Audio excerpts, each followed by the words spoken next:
Cekel gitu. Alhamdulillah wa syukurillah wa la haula wa la quwata illa billah. Shalatu wassalamu ala Rasulillah wa ala alihi wa sahbihi wa mawalah. Bapak Ibu yang dirahmati Allah, alhamdulillah puji syukur kita haturkan kehadirat Allah Subhanahu wa taala atas semua limpahan nikmat yang kita terima, lebih khusus nikmat iman yang kemudian meringankan langkah kaki kita semua untuk merapat ke masjid. Dan ini tidak dibandingi karo penduduk asli ini kan 10% ra nganti. Dan itulah memang yang disebut iman gitu. Artinya iman itu memilih, bukan kemudian semua dipukul rata. Makanya para ulama mengatakan al-imanu yazidu wa yanqus. Jadi iman seorang muslim itu satu dengan lain beda-beda dan naik dan turun. Bahkan kita yang di sini pun imannya beda-beda. Ya bukan berarti yang di depan imannya paling pempekan ya buatan itu. Makanya pentingnya untuk mempertahankan itu dulu, kemudian meningkatkan iman. Cara yang paling efektif majelis ilmu. Dan majelis ilmu yang apa? Ya kira-kira yang jenengan belum paham. Nah, maka ketika saya di request untuk menjelaskan tentang tauhid atau kitab tauhid, ya saya senang gitu. Karena akhirnya roto gitu. Ngomong ke keluarga yang tentang karang turi, ngomong ke neraka yang tentang mriki, surga tentang mriko, ngomong ke hadis arba'in yang tentang mriko, ngomong ke anak yang tentang hulu ya. Ya, monggo. Sehingga tinggal milih. Cara warung niku ten sekitarin jenengan sak pirang-pirang bakul mie ayam, bakul bakso, bakul mie godhog lan sak piturute tinggal milih. Mosok ilate dituruti. Nah, bar mangan bakso cak mangan baksone mesti moh to. Nah, wis bar bakso neh liyane ya to. Maka iman juga harus dipupuk yang ngerti jenengan pupuke napa, raguke napa sing cocok jenengan sing ngertos. Makanya begitu ditawari tauhid ya kula cocok gitu karena nah, cara warung itu pun di warung berikutnya yaitu tentang tauhidnya. Maka tentang bertauhid ini ya kita bahas dulu keutamaan ini. Tauhid ini adalah perintah pertama dalam Islam. Jadi ketika seorang itu sudah menyatakan diri sebagai orang beriman, maka yang pertama harus dikerjakan bertauhid. Tidak bisa atau tidak boleh yang lain. Harus clear, benar-benar clear. Gak boleh masuk ke wilayah kesyirikan sedikit pun. Makanya Allah katakan di banyak ayat wa budullah wa la tusyriku bihi syai'an, itu diulang-ulang di banyak ayat. Sembahlah Allah dan jangan pernah berbuat kesyirikan sedikit pun. Sithik wae ra itu napa meneh oke gitu loh. Melu wae ra itu apa meneh nglakoni, apa meneh dadi juru kuncine napa nika sing mimpin-mimpin nika. Nah, pawange segala macam ndak boleh. Nah, nanti soal kesyirikan itu napa lah nanti kita bahas. Tapi ini kita ngomongin keutamaannya, kenapa kita harus bertauhid. Jadi nanti setelah kita ngomongkan keutamaan bertauhid, maka nanti kita akan ngomongkan tentang apa bahaya kalau kita melakukan kesyirikan. Adalah kajian yang sama juga diminta tentang daerah Plumbon. Ya, tentang tauhid juga. Mungkin nanti kitabnya beda, tapi intinya sama. Jadi di sini saya mulai tentang keutamaan tauhid, di sana saya mulai tentang bahaya syiriknya. Nanti begitu ini selesai, bahaya syirik saya sampaikan di sini, sing keutamaan tauhid saya sampaikan di sana. Nah, begitu niku dua niku rampung baru kitabnya. Jadi kitab tauhid itu banyak, cuman nanti saya bedakan. Tapi intinya sama, gitu. Bapak Ibu yang dirahmati oleh Allah Subhanahu wa taala. Jadi tauhid itu adalah kewajiban pertama seorang hamba nggih. Kemudian yang kedua, tauhid niku hak Allah. Jadi ketika ibu-ibu dinikahi kalih bapak-bapak, garwanya, suaminya gitu kan. Waktu dulu menjabat tangan bapaknya, walinya, saya terima nikahnya fulanah binti fulan gitu. Barang dinikahi gitu kan. Kok kemudian ora gelem kerja gitu. Kira-kira piye Bu? Nesu napa dijarke mawon garwane? Nesu gitu kan. Kadang ora mung trima diomeli sosok diuncali panci barang gitu. Nah, kenapa? Lho iki hakku Pak, Mas, mbok nafkahi. Kowe wong lanang kudune dadi tulang punggung ora mung dadi tulang tulung gitu kan. Nah, kudune kowe iki nulungi aku ora malah njaluk tulung aku. Sampe wong wedok. Nah, maka ketika manusia aja bisa menuntut haknya, sebagaimana anak-anak juga akan menuntut haknya pada orang tuanya, maka tentu Allah juga punya hak dari hamba yang sudah diciptakannya. Makanya Nabi SAW bersabda, haqqullah 'alal ibad ayya'buduhu wa la yusyriku bihi syai'a. Haknya Allah dari para hamba itu diibadahi dan tidak diduakan, tidak disekutukan. Ora dipadak-padake. Jenengan misal Pak garwane jenengan cerita, "Bu, ngono kae lho enek wong wedok ngene mbok yo kowe kaya kae." Mesti nesu gitu. Nah, manusia aja bisa marah gitu kan. Maka bagaimana halnya dengan Allah Subhanahu wa taala ketika kita kemudian menduakannya, ya Allah enggak mau gitu. Oke. Kemudian termasuk tujuan keberadaan kita di dunia ini enggak lain enggak bukan ya untuk mentauhidkan Allah. Allah mengatakan, "Wa ma khalaqul jinna wal insa illa liya'budun." Kowe kabeh kuwi jin karo manungsa diciptake nggo ibadah marang Gusti Allah. Lho, kuwi ibadah Mas. Kok iso jenengan terjemahke bertauhid? Nanti dalam kitab tafsir tertentu dikutip hadis yang di situ mengatakan liyuwahidun, untuk bertauhid. Jadi ayat dijelaskan dengan hadis, nah hadisnya berbunyi liyuwahidun. Jadi esensi dari sebuah ibadah dengan sholat, poso, haji, umroh itu bertauhid. Makanya panjenengan yang sampun minggah kaji, mereka mengatakan wonten menika talbiyah, labbaik Allahumma labbaik. Ya Allah, kami datang memenuhi panggilanmu. Labbaikala sarikala labbaik. Kami penuhi panggilanmu dan enggak ada sekutu buat engkau. Innal hamda wa ni'mata laka wal mulk la syarikala. Sesungguhnya semua kenikmatan, semua pujian itu punyamu, kerajaan-kerajaan juga semua punyamu dan enggak ada sekutu buatmu. Nah, orang-orang yang naik haji kudune gitu, naik paham itu, dia pulang dari haji enggak mau berbuat kesyirikan. Ning kadang kan ra paham, akhirnya mulai ya dodolan terus golek pesugihan. Bahkan golek pesugihan ning Gunung Kemukus ijol-ijolan bojo ya dilakoni gitu kan. Terus gek wonge ya kudungan gitu kan sing wedok, sing lanang nggih ya mbuh kopiahan ngerti. Kayaknya survei wilayah itu. Ngoten niku lho. Mate kok kon mbah haji wis makan aku kopi haji yo. Auzubillah gitu kan.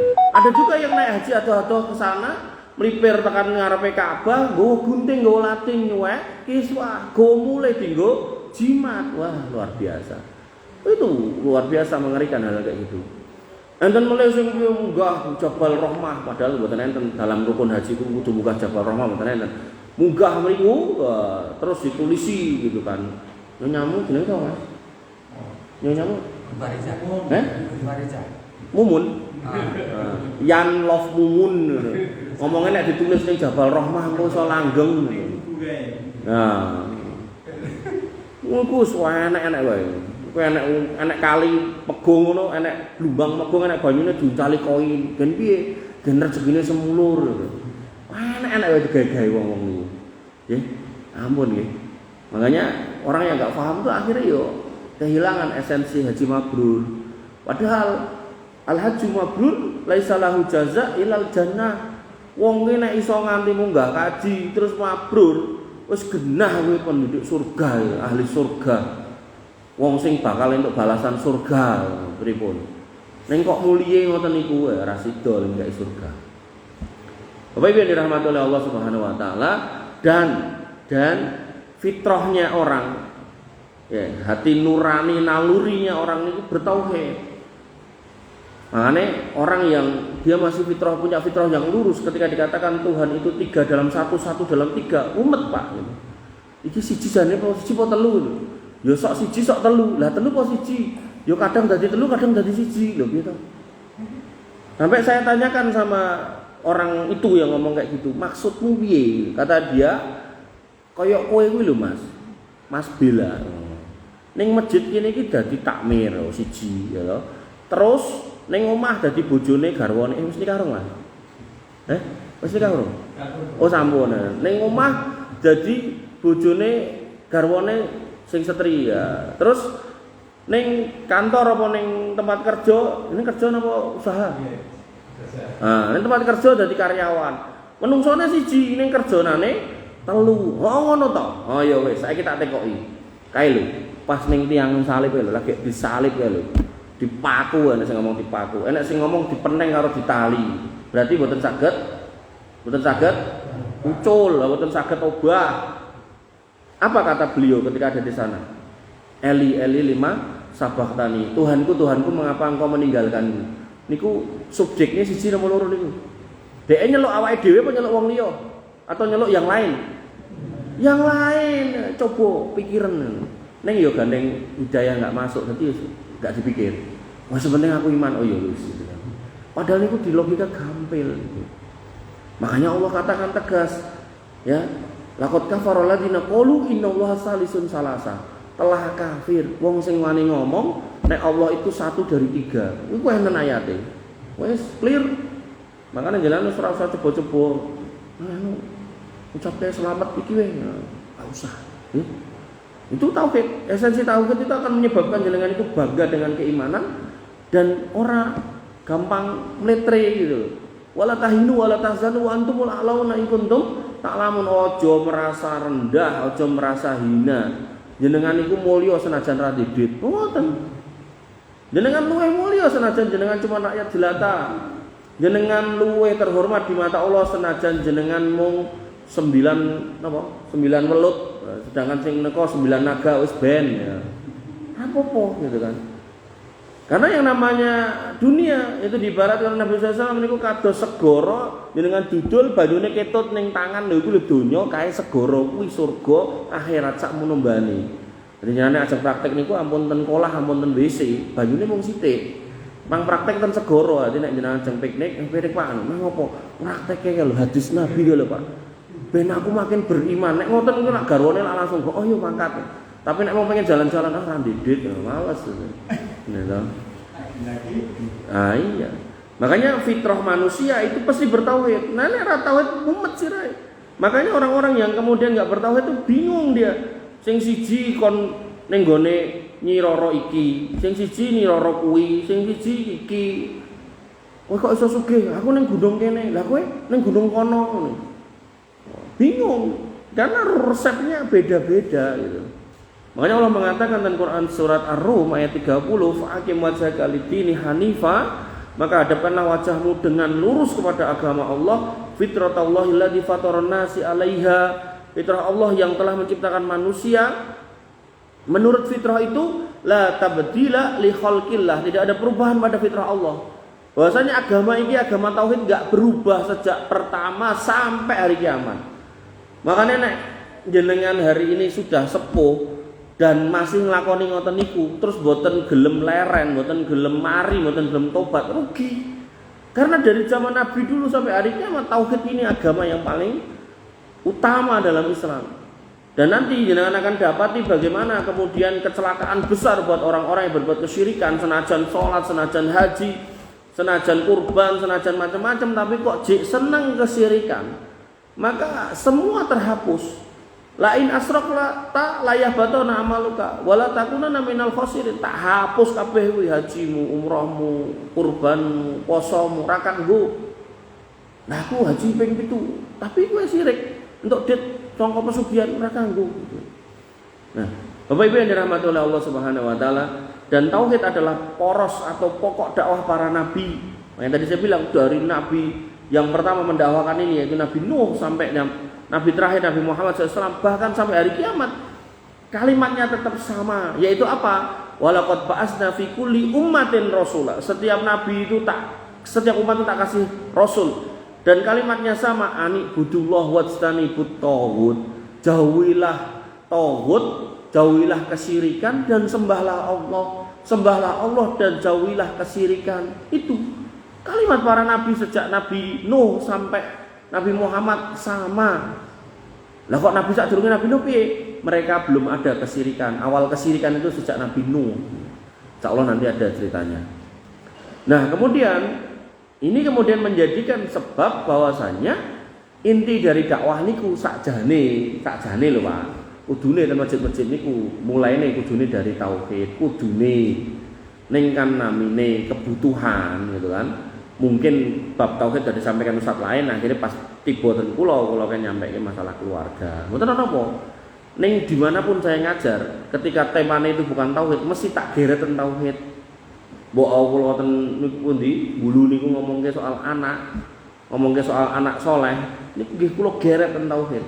Mbok ten mriko ora tengah ngomongke salat, nggih kula geret tentang tauhid. Makanya dakwah itu selalu harus berporos pada tauhid. Apapun wis ngomong ke muamalah yo harus tauhid. Tapi ya carane gathoke muamalah karo tauhid. Iya no. Orang kalau enggak paham kalau Allah itu ada, maka dia akan berbuat curang, ya kan? Maka dia akan berbuat dolim, dia akan kemudian memakan harta yang haram. Tapi nek tauhidnya lurus, dia ngerti Allah ngawasi, dia ngerti Allah melihat. Bahkan dia juga ngerti kalau Allah minta pertanggungjawaban, ya dia nggak mau aneh-aneh. Dum-duman warisan ya tetap dudu hae dikeke wong sing berhak, nggak mungkin diambil gitu kan. Senajan bisa dia memanipulasi. Ya, makanya semua hal yang dibicarakan oleh para ulama itu akan berporos kepada tauhid. Dalam sebuah riwayat dikatakan wal yakun awwala ma tad'uhum ila ayyi wahidullah taala. Jadi ini pesan Nabi SAW kepada para sahabat yang dikirim ke Yaman. Maka pertama kali yang kamu usulkan kepada mereka adalah mentauhidkan Allah. Jadi nek kamu mau dakwah di mana-mana, pertama kali tauhidkan kepada Allah Subhanahu wa taala. Masyarakat itu jangan sampai berbuat kesyirikan. Makanya ada sejumlah orang atau sekelompok orang yang dia itu berdakwah mupeng ke masjid-masjid, gawa panci, gawa macam-macam, tapi nggak nyampaikan tauhid. Yang disampaikan itu sholat. Soal kau sing sholat orang yang jimat wis rapopo, soal kau sing sholat meyakini aneh-aneh ya rapopo. Bahkan dia pun membawa kitab sing aneh gitu loh. Kitab yang isinya hadis-hadis palsu, kitab yang isinya mengagungkan kuburan gitu kan. Nah, itu musibah gitu loh. Dan bahkan dia nggak paham agama yang munggah mimbar itu. Mergone apa izin kalih Masyan dikai izin, Mas, izin munggah Pak Tamir, silakan gitu. Lah kok dikai izin apa Mas? Lah jenggote lu do timbang koyo Mas. Nah. Jadi bukan didelok ilmune tapi didelok tampilane casing-e. Begitu munggah mimbar, orang mudeng ilmune ngomong, Allah itu Maha Rahman, Maha Rahim. Betul. Saking Rahman dan Rahimnya Allah nanti di akhirat wong kafir dilebokke surga. Ah, musibah wis. Jenengan ra mudeng oh iya, nanti wong hebat iki nanti ngomong ngono. Untung masih ada satu di antara jamaah itu sing kemudian melipir ten kula teko. Ah, kuwi luput wong luput kadoan. Lah kok luput ta? Ah iya loh. Itu nek nganti ngomongan ngono berarti ada puluhan ayat yang itu tercoret dengan kalimat dia. Bagaimana Allah pastikan orang-orang kafir itu masuk neraka? Bagaimana kemudian Allah tegaskan tempat kembali mereka neraka? Bagaimana Allah pastikan orang-orang beriman itu di surga yang hanya orang beriman yang masuk surga? Lah kok iki iso-isone ngomong ngono gitu kan? Apa ya terus Quran wis ganti kan ya ora to. Nah, ngoten lho. Jadi ini bukan soal sesuatu yang apa istilahnya ekstrim atau radikal mboten, tapi ini sebuah prinsip akidah tauhid ngoten niku. Nah, adapun ketika kita keluar dari gerbang niko, kemudian kita ketemu dengan tetangga kita yang non muslim, kita ketemu saudara kita yang non muslim gitu kan, maka di situ ada muamalah. Boleh kita bermuamalah sama mereka, boleh berbisnis sama mereka. Bahkan mereka sakit pun boleh dengan tengoki boleh gitu. Saya nggak boleh nek Natalan bareng, misa bareng, atau jenengan nekani pernikahan yang ngenten ceramah pendetone niku mboten angsal. Tapi nek iki mau mangan-mangan nok Mas, nah, monggo. Enggak sepenting pastikan makanannya enggak ada makanan yang haram. Tapi nek jelas iki ijabe ning ndi jojo iki, nah wis tak usah mangkat gitu. Ngoten. Clear. Bapak Ibu dirahmati oleh Allah Subhanahu wa taala, maka kita tekan jam piro iki? Maksimal 30 menit. Oh, siap. Kok kula manut ngono wae. Iki sore kula niku. Maka tauhid adalah kewajiban pertama bagi seorang yang dibebani syariat. Nabi SAW mengatakan, umirtu an uqatilan nas hatta yaqulu la ilaha illallah faman qala la ilaha illallah faqad asama minni nafsahu wa malahu illa bihaqqihi wa hisabuhu 'ala Allah. Maka aku diperintahkan untuk pertama kali berdakwah itu adalah mengajak orang untuk bertauhid, mengucapkan la ilaha illallah. Kok nanti orang itu sudah bersahadat dan paham kalimat la ilaha illallah itu apa, maka diharamkan buatku bahwasanya tidak boleh saya mengganggu hartanya, jiwanya dan kehormatannya. Itulah harga diri seorang muslim, dihormati ketika dia lahir, hidup, bahkan sampai mati. Makanya kuburan orang Islam itu nek dalam bab tauhid nggih itu jane ra entuk dicampur karo wong non muslim, kudu dhewe. Terus boten entuk dilingguhi tidak kejaba pas lagi dilebokke nika. Nah, sakniki kuburan digijing gede-gede terus nek bengi dienggo napa? Napa? Nongkrong sik rada piye mendem. Nek nongkrong kadang wong jagongan nganggo mendem kuburan. Wong yang-yangan arep zina ra dedet ya kuburan meneh gitu kan. Wis disurvei Mas, kuburan ngendi iki? tenan nika Purwalaya mang goleki pojokane kok sing peteng-peteng nika. Ombone ra karo-karuan. Nah. Bapak Ibu yang dirahmati oleh Allah Subhanahu wa taala, dan tauhid ini juga harus diajarkan ke anak-anak. Sampai Allah itu ketika menyebut nama seseorang di Quran, itu kemungkinan cuma satu di antara dua. Mungkin ini orang baik yang sangat baik atau jelek yang sangat jelek. Nah, sing nanggung-nanggung boten disebut. Jadi ketika nyebut niku Firaun itu berarti apik napa elek?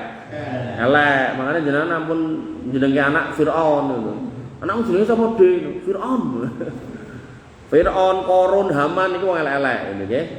Nah, kemudian ada nama yang disebut oleh Allah Subhanahu wa taala, bahkan dijadikan nama surat. Sebagian ulama mengatakan dia nabi, sebagian ulama mengatakan bukan nabi. Itu beliau adalah Luqman Al-Hakim. Ada ulama yang mengatakan beliau ini penjahit, ada yang mengatakan beliau ini tukang golek kayu bakar. Selain wong biasa, bukan presiden, bukan apa, gitu kan, bukan menteri. Nah, kemudian ada juga ulama yang mengatakan nek wong ini ki wong ireng. Sehingga dalam konteks ini fisik dan profesi tidak menentukan kemuliaan.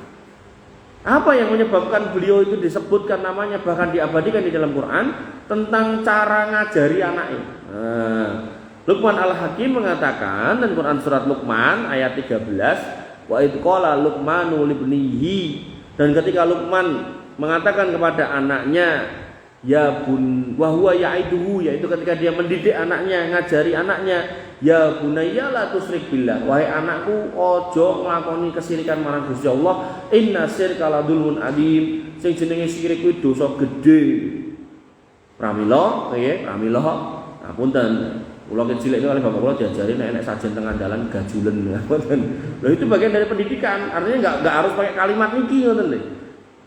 Tapi lebih kepada bisa menggunakan cara-cara kalimat-kalimat yang dipahami putrane jenengan. Sing intine jenengan sebagai orang tua ngajari mereka tauhid. Lah opo kok digajul, Pak? Lah saiki apa hubungane sajen ning tengah dalan karo kecelakaan? Ora enek. Artinya nek jenengan pengen supaya kemudian enggak terjadi kecelakaan, carane gampang. Temboke sing perapatan niku didukke, atau kemudian dikei spion kaca gede kae, atau kemudian dari 4 sisi dikei portal sing gede ya, ngoten. Nek jane kecelakaan lah dalane ditutup wae lah wis gitu kan. Sisan gitu loh. Artinya secara teknik itu sudah bisa di logika, ngapain dadak pakai yang enggak pakai logika. Sepatah ugi ketika jenengan misal sing nandur pari, apa hubungane pari kalih sajen mojokan niku? Mboten enten. Angger jenengan luku dengan benar, jenengan tandur dengan benar, jenengan abuk dengan benar, jenengan lepi dengan benar, yo insya Allah panen. Nek nganti ra panen niku tinggal didelok, mungkin enek tikus, mungkin keonge akeh, kan ngoten, mungkin enten wereng lan sak piturute. Mboten enten kaitane kalih niku wae, saestu. Makanya nanti di bab Dajjal, bagaimana Dajjal itu datang kepada satu kaum ini ku subur pertaniannya, Pak. Ini Dajjal bener-bener cobane wong beriman, cobane wong bertauhid sing tenan. Dajjal nawake diri, aku ngene, aku Tuhan sembah aku. Mereka orang gagas. Begitu Dajjal lunga, niku pertaniannya jadi rusak, garing, banyu yo sat gitu kan. Niku apakah orang beriman akan nututi Dajjal, yo aku tak iman karo kowe? Mboten, yo wis. Wong kowe yo Tuhan ki ora kowe, minggat kono gitu. Walaupun aku dicoba ngene ora apa-apa gitu. Mending aku ngene daripada aku dadak urip kepenak ning dadak ngetutke kowe. Makanya nanti dia juga akan mendatangi satu kaum sing banyune angel, pertaniane ra panen gitu kan. Begitu dia nawarke sebagai Tuhan, mereka beriman langsung subur. Wah, tenan iki Tuhan tenan gitu kan.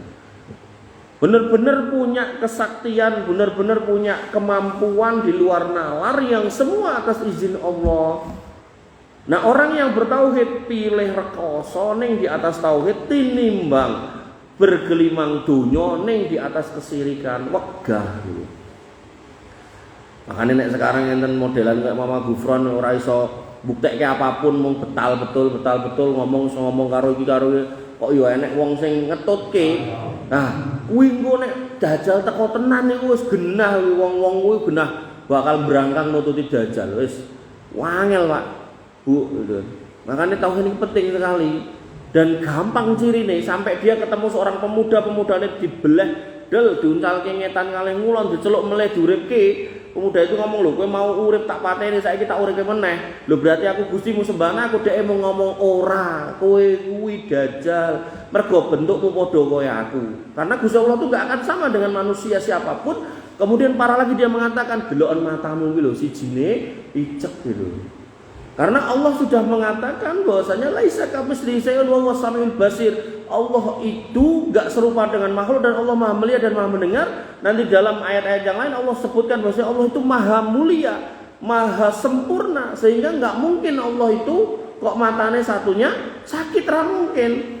Artinya mbok kowe sesektine kaya ngopo iso ngilang, iso ambles bumi, iso nekake udan, jelas kowe dudu Gusti Allah, kowe mung menungso yang delalah dikei coban saka Gusti Allah, duwe kemampuan kaya ngono sing kemudian dadi fitnah untuk keimanan saya. Makanya kula nek ndelok wong model-model kaya Mama Gufron mung alah kok yo enek wong ngene iki. Urip meneh gitu kan. Cekap semanten wonten ingkang ajeng ngejak rame, monggo senten 5 menit 10 menit. Silakan Pak, Bu. Bingung ya kok apa. Ampun terpesona kalih kula lho. Monggo Mas Yan. Nggih.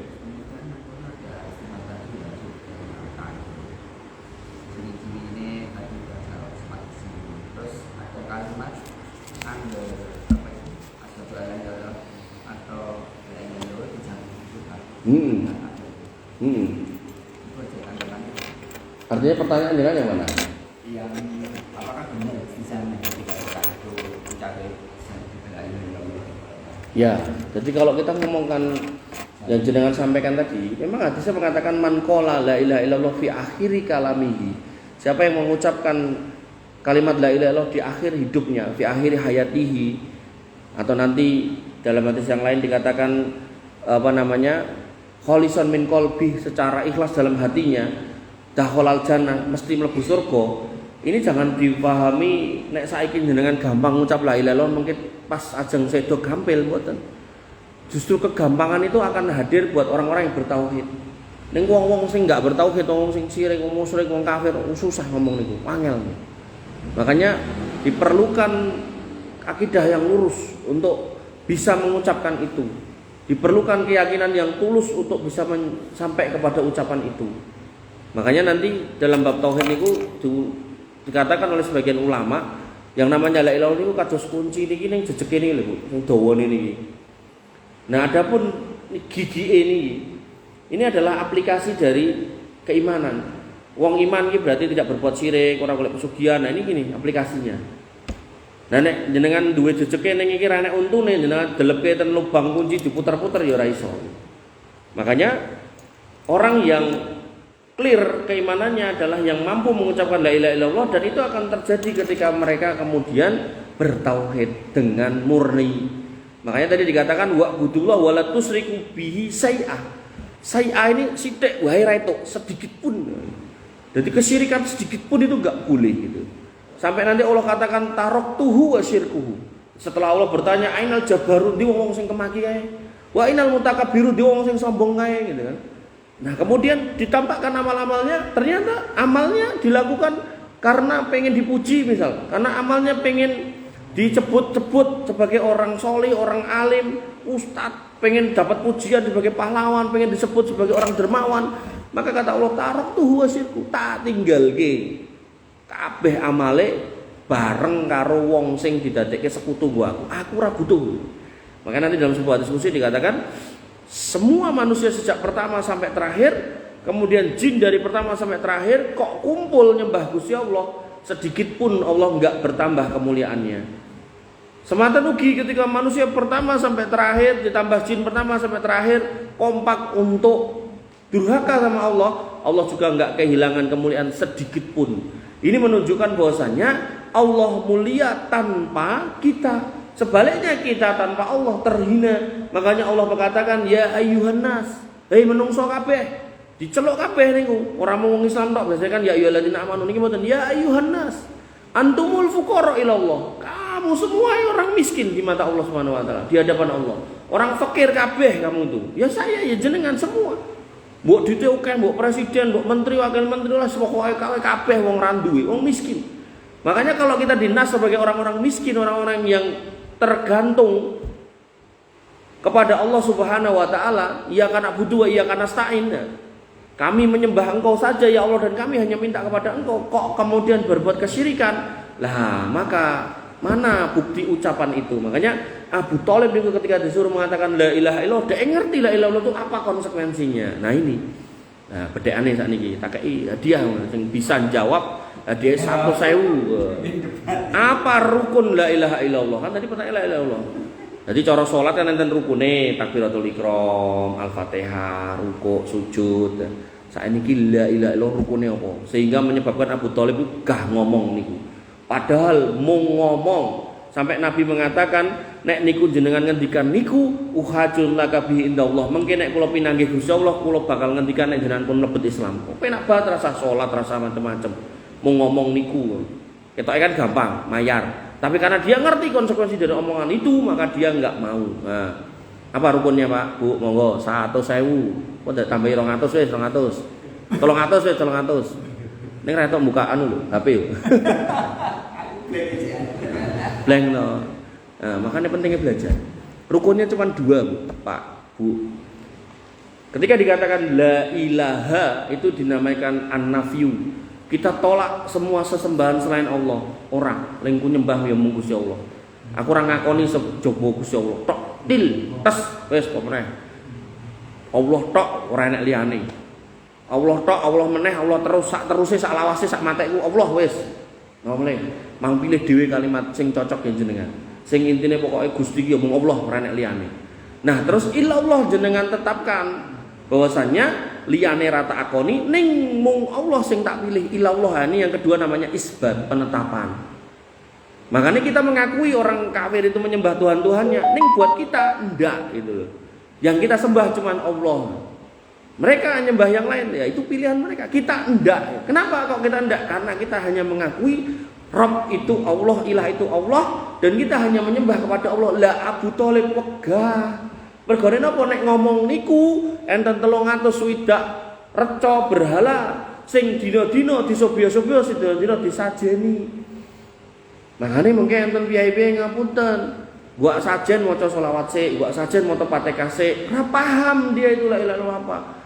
Makanya pentingnya belajar di situ. Jangan sampai jenengan salat ning arep nandur pariwe dadak nyepake sajen, golek ingkung, dekek kembang segala macem. Salat ning makan ning masjid dadak nggo kembang diucalke ning perapatan mboten perlu.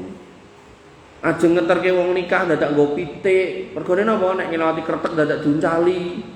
Ah niku nek kreteke nek swidak apa ya dadak nggo pitik sak keranjang ning bis telek ambune ndak kaya ngopo gitu.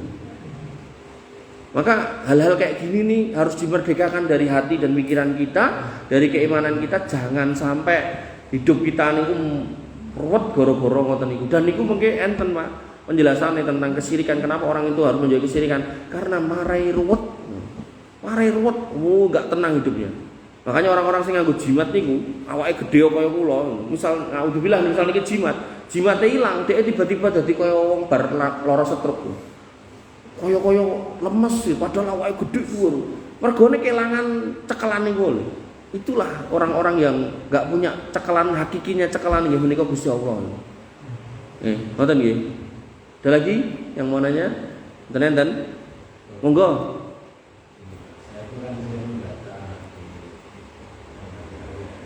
Di mana Pak? WA. Nggih.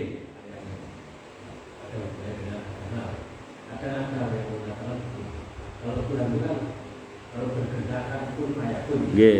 Tapi ada orang mengatakan bahwa rencana Tuhan lebih baik daripada itu apakah termasuk syirik? Enggak, karena dua kalimat itu diambil dari ayat. Idza arada sayan ayakula lahu kun fayakun. Kalau itu pengen sesuatu, pengen menciptakan sesuatu, membuat sesuatu, ya tinggal ngomong kun jadi. Itu emang Allah gitu kan. Kemudian yang kedua, bahwasanya yang rencana Allah itu lebih baik gitu kan. Nah, itu kan Allah mengatakan wa makaru wallahu khairul makirin. Orang-orang yang membenci orang Islam itu bikin makar supaya menghancurkan orang Islam, tapi Allah punya rencana yang lebih baik. Nah, itu ayat. Lah ada niku ayat. Makanya jenengan nek kembali ke era-era tahun zaman PKI ini kok, Niku wong PKI kan kaya-kaya wis meh menang, sudah di atas angin, wis sak pole gitu loh. Bagaimana dia menguasai dari sisi partai, dari sisi napa niku parlemen, sampai ada menteri-menteri yang besar itu juga dari mereka, sampai lurah, camat, sampai RT RT ya mereka gitu kan. Wis pokoke iki dapet-dapke nek bahasa bapak kula masjid iki dina-dina diuncali tahi gitu kan. Wong ning masjid iki piye carane dipepet supaya ceblok dan seterusnya, pokoknya bener-bener penuh intimidasi gitu kan. Tapi ya ini kan tinggal lihat lagi secara bagaimana Allah punya rencana buat mereka di bumi hanguskan sedemikian rupa gitu kan. Gitu. Makanya sampai ditetapkan aturan di negara kita itu sebagai partai yang terlarang, nanti dicabut ya selesai sudah gitu. Makanya ini bukan tanda kita semata-mata benci sama PKI. Artinya gini loh Pak, ketika jenengan ada tetangga jenengan, keluarga jenengan mungkin, atau mungkin jenengan gitu kan, yang berakar dari keluarga-keluarga seperti itu, dirangkul Pak. Jangan kemudian justru ditunjukkan kebencian, jangan. Dirangkul, dijak ngaji bareng loh. Itu sabotase PKI bagi. Tes. Lorot ternyata. Tuh. Diajak ngaji, ayo ngaji, dicedhakke karo agama. Karena mereka rata-rata itu justru bencine karo masjid, cedhake karo wong Nasara. Rata-rata mlebu Kristen gitu kan. Rata-rata. Longko sing mlebu Islam. Makanya enten mantan PKI, enten mantan keluarga PKI mlebu Islam tak tekoki, kok mlebu Islam ngopo? Mbuh atiku ser karo Islam lho. Ning nggih niku ra salat, ngoten niku lho. Mesti enten mawon catetane. Ngoten nggih. Jadi didekatkan biar kemudian makin tahu, makin paham. Dino-dino niku kula jak diskusi niku kanca kula niku. Kayane nonton video kula mboten enten. Meh bendino niku diskusi macam-macam. Enten mulai Pak. Monggo. Nah, mumpung privat tok. Pripun ngapunten? Oh iya. Tapi saya sering nemu ya itu di tempat saya ya. Nggih. Itu kalau orang berobat ya, orang sakit. Nggih. Berobatnya ke dokter. Nggih. Biasanya itu kalau orang di desa itu minta tolong pakai orang pintar supaya dokter gimana? Nah itu ya syirik, itu kan dukun berarti kan. Heeh. Ya, sebenarnya bukan dukun main, biasanya kan pintar. Pinter apa nih maksudnya? Di orang zaman biasanya kan dikasih bun, laut air apa-apa. Ah iya dukun nek niku. Tapi nek pinter dalam artian pinter gawe jamu pon-pon lah mboten napa. Atau dukun beranak pinter napa ketokke anake ya niku mboten napa. Tapi nek pinter dalam makna tadi itu dhek gawe banyu terus diwacake niki dijompa jambi gitu kan. Nah itu mboten angsal. Niku mungkin enten di kitab tauhid niku detailnya enten. Tapi secara umum itu enggak boleh itu. Kalau orang bisa kan banyak sekali gitu. Anjing. Bisa ke dokter nggak sembuh, atau yang lain ke itu. Ye. Insya Allah nanti ada di babnya. Tapi jawaban singkatnya itu bagian dari dukun gitu. Nabi SAW mengatakan man ata kahinan au arrofan faqad kafaro bima jaa bi Muhammadin SAW. Siapa yang mendatangi dukun dan tukang ramal atau tukang ramal, maka dia telah mengingkari apa yang dibawa oleh Muhammad SAW. Jadi memang tidak boleh dalam Islam mendatangi orang-orang tadi. Dokter. Dan ketika ke dokter pun kita juga nggak boleh mengatakan, wih, Mas Yan, kowe ketok wingi lorong ini kok sakit semari. Oh, dokternya jos, nek ra karo dokter kuwi aku ra mari ya. Itu juga kalimat-kalimat yang jatuh dalam kesyirikan. Lah sing bener pripun?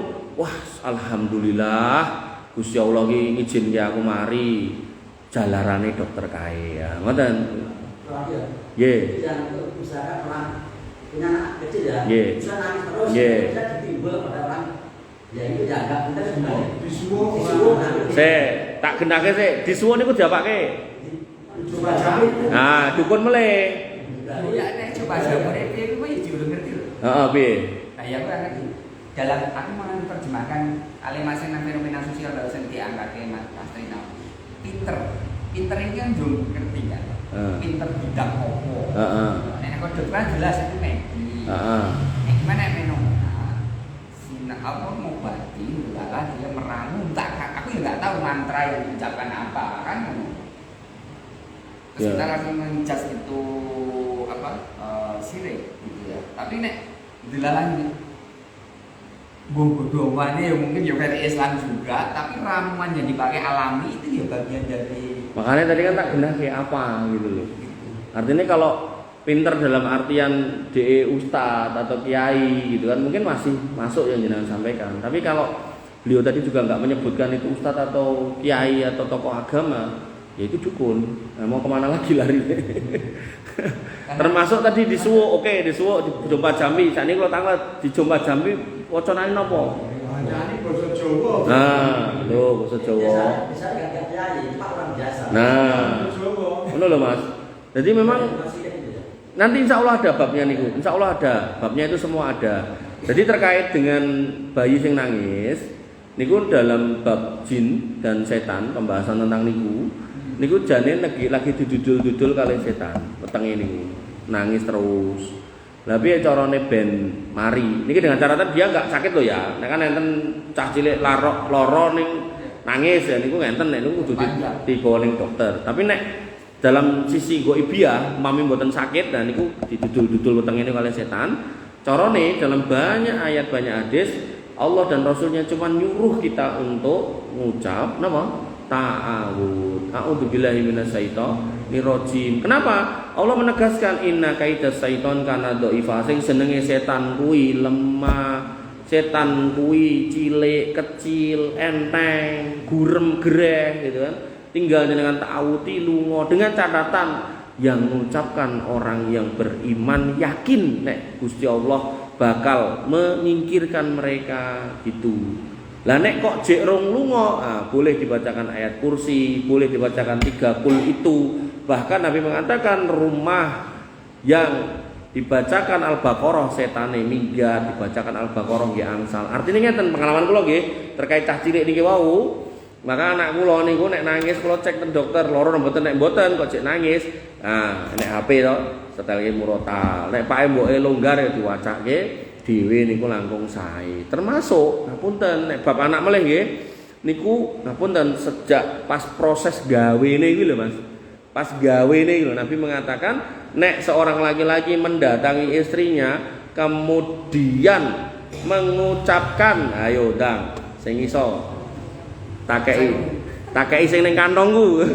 Sing ning kantongku iki dhuwit lho iki. Ayo apa? Sing aku di bojo mau ndang ayo. Ayo, apa ndang?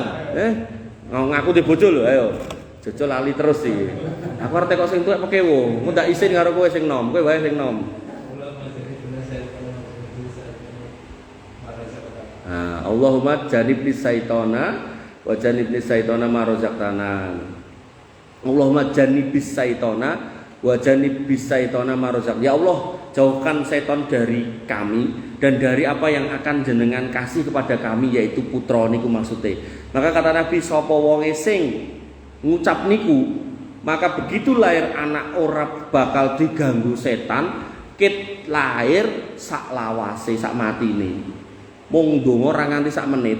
Mung kadang kita kerep lali akhirnya dadi bayi begitu metu nakal kudune didongani kit lahir nganti mati. Wong tuane kudu ndongani. Mergo apa? Pas gawe lali ya diae ngapunten Mas Yan. Diterke sik. Saiki enek pirang yuta iki ngene iki. Nggih pernah perdebatan ngene iki. Apa perlu ora? Perlu apa? Perlu apa? Apa perlu apa Mas? Ya ora kami kurang diskusi di internal ini. Terus perlu apa? Apa? Door press itu. Oh, door press. Ora usah Mas. Door press ora usah, sing penting usate kayak ngombe lah wis.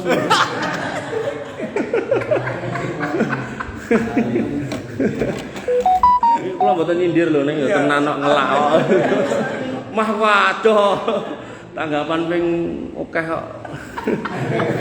Kono ora tak ombe ning kene kok garingan. Kene Mas, ya sorry. Garingan nih wah. Kayak putihan lagi. Ora apa-apa. Kula mboten ngombe tah. Nggih, mboten napa. Bon, aman-aman. Enten melih, Pak. Jadi ngeten, Pak. Ngapunten nggih. Ya kula kan ngisi pengajian ten banyak tempat, temane macam-macam. Nah, jadikan tempat ini tempat untuk jenengan itu bertanya, diskusi. Mungkin nek kula ora iso jawab tetep kula jawab ora ngerti kok. Mboten kula ngawur. Kula nek ngerti tak jawab, nek ora ngerti kula tetep wegah ngawur. Apa gunanya dapat citra dari jenengan pinter jawab ning akhirnya sesat di saya buat apa gitu kan. Pokoknya nek ora ngerti saya tetap akan mengatakan enggak ngerti. Mung nek ngerti ya kula jawab ngoten. Ngoten nggih. Jadi manfaatkan. Makanya Allah mengingatkan fasalu ahla dzikri in kuntum la ta'lamun. Tanyalah kepada ahli dzikir, kepada guru ngajimu kalau jenengan itu enggak tahu. Tujuannya ben jenengan mboten nyandai dhewe, nek nyandai dhewe mumet dhewe, akhirnya sebagian orang ngapunten stres dhewe dan melipir akhirnya nyali jalan dhewe dan jalannya jalan-jalan yang keliru. Maka di awal tadi saya bilang sebuah kenikmatan jenengan bisa jumeneng ten masjid, kemudian bermajelis ilmu, bisa bercengkrama, ngobrol, tanya jawab, wah penak banget. Private wis piye. Ram bayar ya toh, gratis, tenan wis, tenan. Dikasih Napa, Pak? saya kasih Kasih oh niku oh nggih. Ndalek kok kantongi sithik. Pun enten mulih mboten? Nggih, monggo, Pak. di pendidikan Indonesia itu kan Nggih.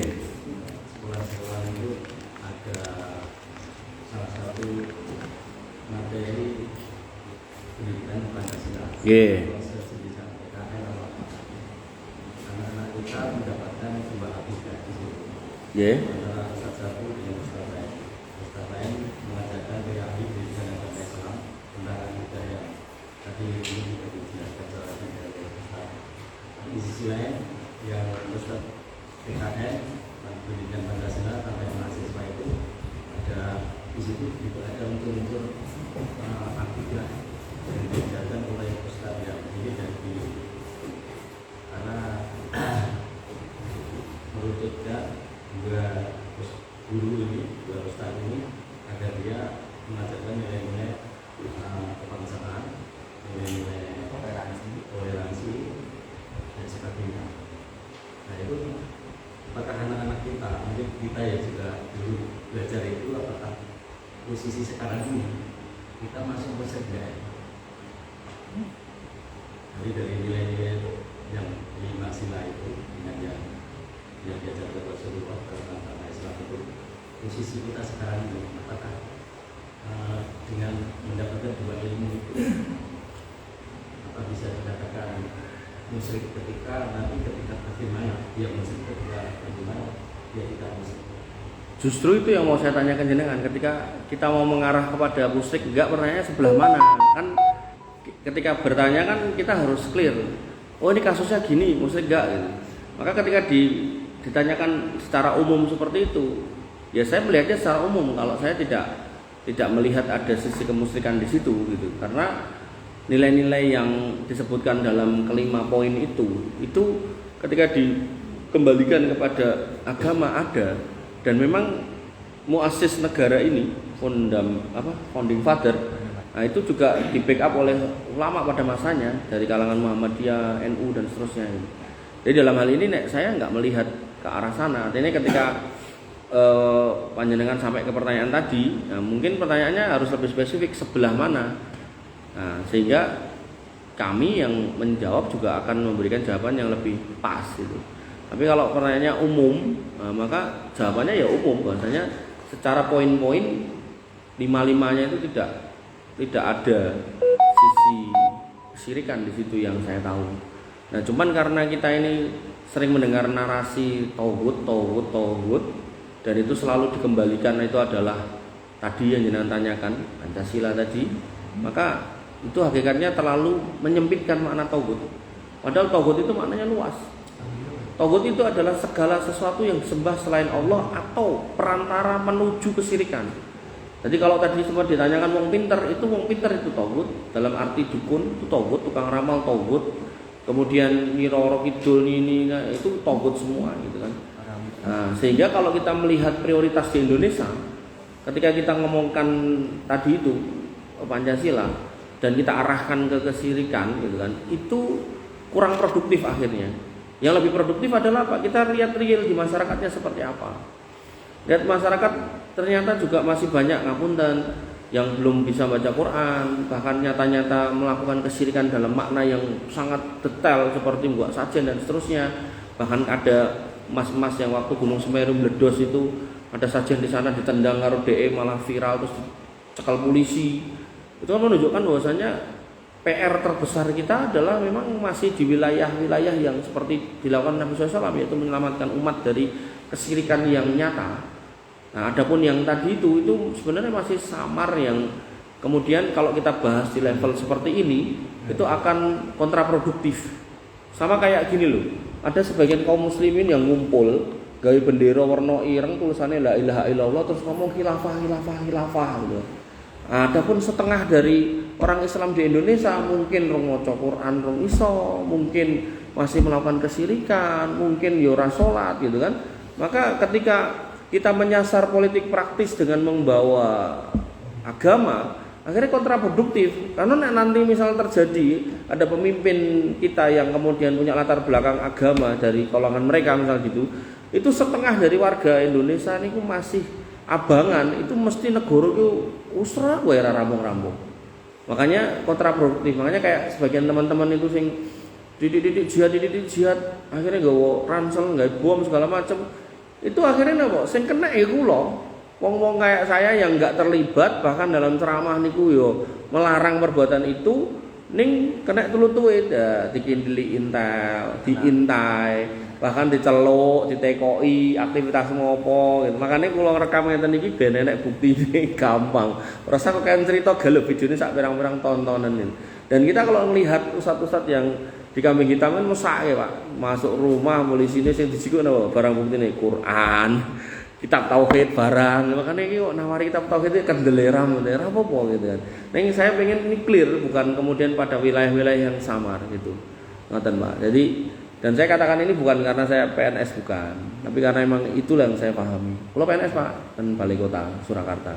Jadi memang ketika kita ngomongkan Pancasila, insya Allah nggak sampai wilayah itu kecuali ada detail pertanyaannya. Misal nih ada kata-kata gini, hukum tertinggi ya kita adalah Pancasila. Nah, misal itu keliru. Akidah yang benar adalah Quran dan Sunnah.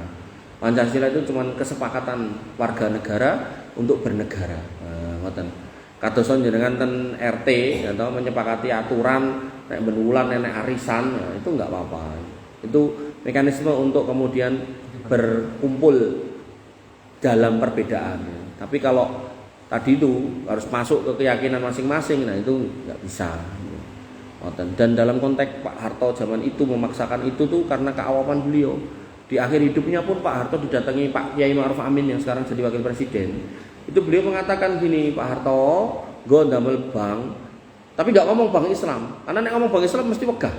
Sing dibahasake bank sing mekanisme pembagian hasilnya maro mertelu. Nah, dia paham itu karena beliau orang Jogja. Biasanya nek sawah kan maro mertelu. Oh yo apik kuwi, kaya zaman biyen. Dibikinlah bank pertama Muamalat.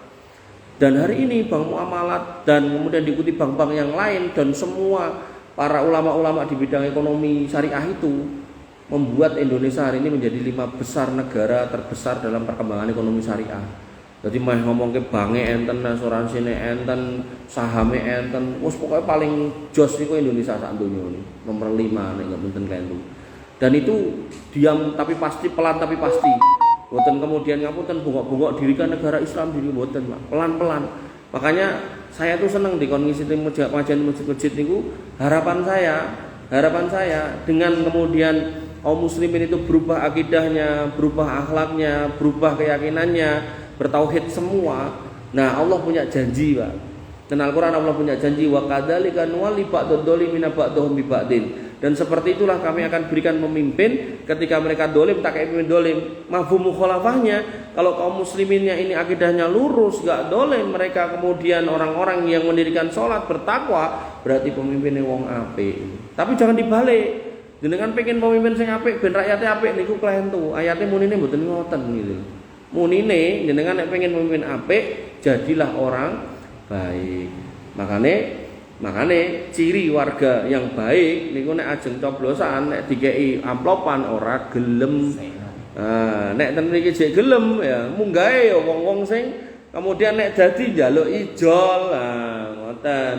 Makane enten lurah napa nek coblosane kok gambare telo, pohong karo pari. Nah, delala sing gawe amplopan akeh sing sangka gambar telo, begitu jadilah lurah telo, itu loh. Gak punya keputusan yang tegas, tapi nek gawe keputusan piye carane aku entuk dhisik, ngoten. Dol tinukunya di situ nanti direwangi demo supaya jabatannya dadi 9 tahun, 8 tahun niku. 8 ping 3. Ya, 24 tahun ya coba. 24 tahun. Jadi Mas bela duwe anak 24 tahun dhek kepilih ping 3 lagi pensiun itu.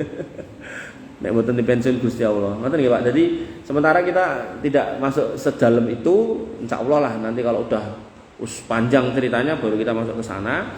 Tapi kita ngomongkan dulu urutannya dari mulai keutamaan, bahaya kesirikan, pelan-pelan nanti insyaallah tekan sana Pak. Insyaallah Pak. Sehingga nanti kita bisa metakan kalau ngomongan itu pertanyaannya apa nih spesifiknya. Nah, kata-kata ini gimana atau mungkin statement ini gimana, itu enak nanti. Tapi nek secara umum ngoten gampangane kebiahuyah itu susah nih dan kontraproduktif gitu. Nah, itu nanti so ning kene sesuk ditutup masjid. Ngoten nggih. Ada lagi Pak, Bu, cukup nggih. Oh, lha niku tesih ngatung. Pripun? Nggih. Syirik itu perbuatannya, musyrik orangnya. Menyekutukan Allah ya. Jadi syirik itu kalau dunia permalingan, syirik itu nyuri, musyrik itu malingnya. Gitu. Maling adalah orang yang melakukan pencurian, dan maka musyrik adalah orang yang melakukan kesyirikan. Ngoten nggih? Baik, Ibu Bapak yang dirahmati oleh Allah Subhanahu wa taala, mbok bilih cekap semanten ingkang saged kula aturaken kirang nuwun nyuwun pangapunten. Akhirul kalam subhanakallahumma wa bihamdika asyhadu an la ilaha illa anta astaghfiruka wa atubu ilaik. Assalamualaikum warahmatullahi